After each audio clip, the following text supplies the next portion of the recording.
Bonjour à tous, aujourd'hui nous allons parler du dernier Transformers réalisé par Michael Bay. Je ne suis pas vraiment un fan de la licence, même si j'aime bien les robots géants en général, et que je me dis que Bumblebee a le potentiel pour être un personnage vraiment intéressant. Mais les scénarios des 4 premiers m'ont toujours laissé perplexe. Du coup, je suis quand même allé voir The Last Knight, car la bande-annonce avec les dragons, les chevaliers et un peu de post-apocalypse me laissait entrevoir du changement, voire une amélioration. Et encore une fois, je me suis totalement gouré. Ce film est exactement comme les 4 précédents, et on a quasiment tout vu dans la bande-annonce. Ils ont poussé le vice jusqu'à reprendre une nouvelle actrice qui pourrait très bien être le sosie officiel de Megan Fox, sachant qu'elle ne sert globalement à rien dans le film, à part pour les plans où son décolleté est mis en valeur.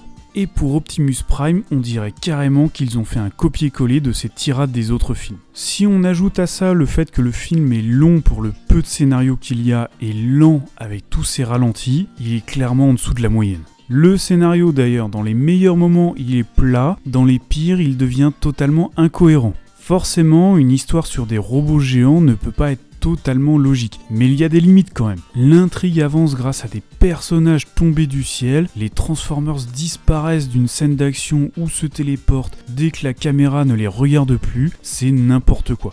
Sauf si vous mettez votre cerveau sur off, là peut-être que ça passera. Du côté humour, il y a du lourd, mais pas dans le bon sens. Il n'y a pas une seule blague drôle dans tout le film. Et pour ma part, le Transformer Majordome pourrait très bien intégrer le panthéon des personnages les plus énervants aux côtés du légendaire Jar Jar. Bon, au moins le point positif, c'est que les scènes d'action sont très lisibles, puisqu'elles sont très souvent au ralenti, même si au final elles ne sont pas très nombreuses et j'ai trouvé que seule celle de fin était un peu spectaculaire. Par contre, on retrouve bien ces explosions à foison où quand le robot se prend une seule roquette, il y en a 5 qui explosent tout autour de lui. Michael Bay a même réussi à faire exploser des pierres enflammées à l'époque de Camelot, avec les chevaliers qui sont projetés et tout. À ce niveau-là, ça devient un art à part entière.